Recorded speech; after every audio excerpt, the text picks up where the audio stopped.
Chapter 9. Elizabeth passed the chief of the night in her sister's room, and in the morning had the pleasure of being able to send a tolerable answer to the inquiries which she very early received from Mr. Bingley by a housemaid, and some time afterwards from the two elegant ladies who waited on his sisters. In spite of this amendment, however, she requested to have a note sent to Longbourn, desiring her mother to visit Jane, and form her own judgment of her situation. The note was immediately dispatched, and its contents as quickly complied with. Mrs. Bennet, accompanied by her two youngest girls, reached Netherfield soon after the family breakfast. Had she found Jane in any apparent danger, Mrs. Bennet would have been very miserable, but being satisfied on seeing her that her illness was not alarming, she had no wish of her recovering immediately, as her restoration to health would probably remove her from Netherfield.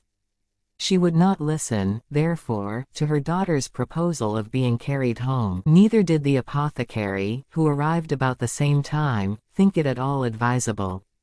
After sitting a little while with Jane, on Miss Bingley's appearance and invitation, the mother and three daughters all attended her into the breakfast parlour. Bingley met them with hopes that Mr. Bennet had not found Miss Bennet worse than she expected. "Indeed I have, sir," was her answer. "She is a great deal too ill to be moved. Mr. Jones says we must not think of moving her. We must trespass a little longer on your kindness." "Removed," cried Bingley. "It must not be thought of. My sister, I am sure, will not hear of her removal." "You may depend upon it, madam," said Miss Bingley, with cold civility, "that Miss Bennet shall receive every possible attention while she remains with us." Mrs. Bennet was profuse in her acknowledgments. "I am sure," she added, "if it was not for such good friends, I do not know what would become of her, for she is very ill indeed, and suffers a vast deal, though with the greatest patience in the world, which is always the way with her, for she has, without exception, the sweetest temper I ever met with. I often tell my other girls they are nothing to her.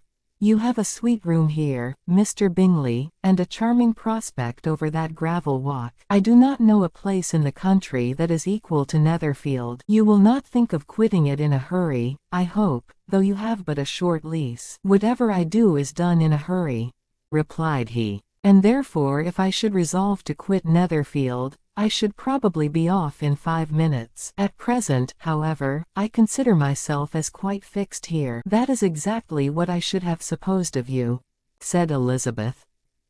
"You begin to comprehend me, do you?" cried he, turning towards her. "Oh yes, I understand you perfectly. I wish I might take this for a compliment, but to be so easily seen through, I am afraid, is pitiful. That is as it happens. It does not necessarily follow that a deep, intricate character is more or less estimable than such a one as yours." "Lizzie," cried her mother, "remember where you are, and do not run on in the wild manner that you are suffered to do at home. I did not know before," continued Bingley, immediately, "that you were a studier of character. It must be an amusing study." "Yes, but intricate characters are the most amusing. They have at least that advantage. The country," said Darcy, "can in general supply but few subjects for such a study. In a country neighborhood you move in a very confined and unvarying society, but people themselves alter so much, that there is something new to be observed in them forever." "Yes, indeed," cried Mrs. Bennet, offended by his manner of mentioning a country neighborhood. "I assure you there is quite as much of that going on in the country as in town." Everybody was surprised, and Darcy, after looking at her for a moment, turned silently away.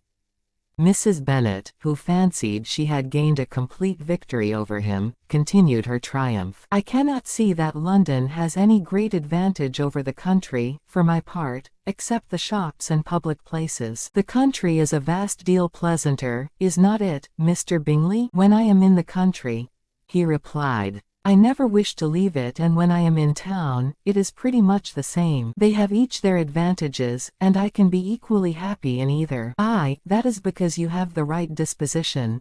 But that gentleman," looking at Darcy, "seemed to think the country was nothing at all." "Indeed, mamma, you are mistaken," said Elizabeth, blushing for her mother. "You quite mistook Mr. Darcy. He only meant that there was not such a variety of people to be met with in the country as in town, which you must acknowledge to be true." "Certainly, my dear, nobody said there were. But as to not meeting with many people in this neighborhood, I believe there are few neighborhoods larger. I know we dine with 24 families." Nothing but concern for Elizabeth could enable Bingley to keep his countenance. His sister was less delicate, and directed her eye towards Mr. Darcy with a very expressive smile. Elizabeth, for the sake of saying something that might turn her mother's thoughts, now asked her if Charlotte Lucas had been at Longbourn since her coming away. "Yes, she called yesterday with her father. What an agreeable man Sir William is, Mr. Bingley is not he? So much the man of fashion. So genteel and so easy. He has always something to say to everybody. That is my idea of good breeding, and those persons who fancy themselves very important and never open their mouths quite mistake the matter." "Did Charlotte dine with you?" "No, she would go home. I fancy she was wanted about the mince pies.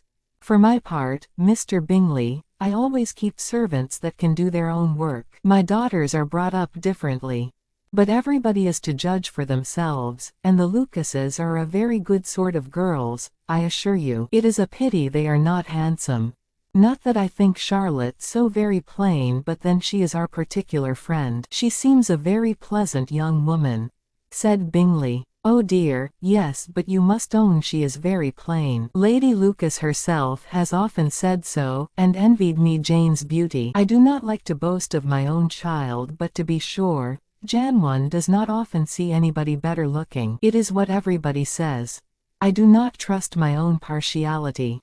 When she was only 15 there was a gentleman at my brother Gardiner's in town so much in love with her, that my sister-in-law was sure he would make her an offer before we came away. But, however, he did not. Perhaps he thought her too young. However, he wrote some verses on her, and very pretty they were. And so ended his affection," said Elizabeth, impatiently.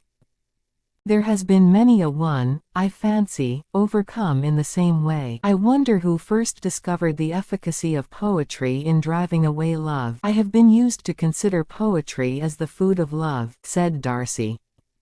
"Of a fine, stout, healthy love it may everything nourishes what is strong already. But if it be only a slight, thin sort of inclination, I am convinced that one good sonnet will starve it entirely away." Darcy only smiled, and the general pause which ensued made Elizabeth tremble lest her mother should be exposing herself again.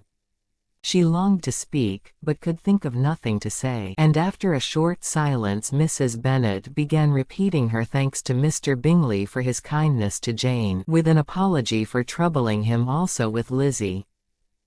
Mr. Bingley was unaffectedly civil in his answer, and forced his younger sister to be civil also, and say what the occasion required. She performed her part, indeed, without much graciousness, but Mrs. Bennet was satisfied, and soon afterwards ordered her carriage. Upon this signal, the youngest of her daughters put herself forward. The two girls had been whispering to each other during the whole visit, and the result of it was, that the youngest should tax Mr. Bingley with having promised on his first coming into the country to give a ball at Netherfield. Lydia was a stout, well-grown girl of 15, with a fine complexion and good-humored countenance, a favorite with her mother, whose affection had brought her into public at an early age. She had high animal spirits, and a sort of natural self-consequence, which the attentions of the officers, to whom her uncle's good dinners and her own easy manners recommended her, had increased into assurance. She was very equal, therefore, to address Mr. Bingley on the subject of the ball, and abruptly reminded him of his promise, adding that it would be the most shameful thing in the world if he did not keep it. His answer to this sudden attack was delightful to her mother's ear.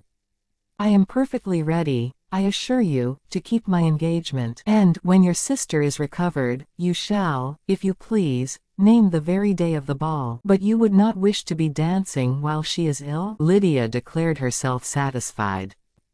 Oh yes, it would be much better to wait till Jane was well, and by that time, most likely, Captain Carter would be at Meryton again. And when you have given your ball, she added, I shall insist on their giving one also.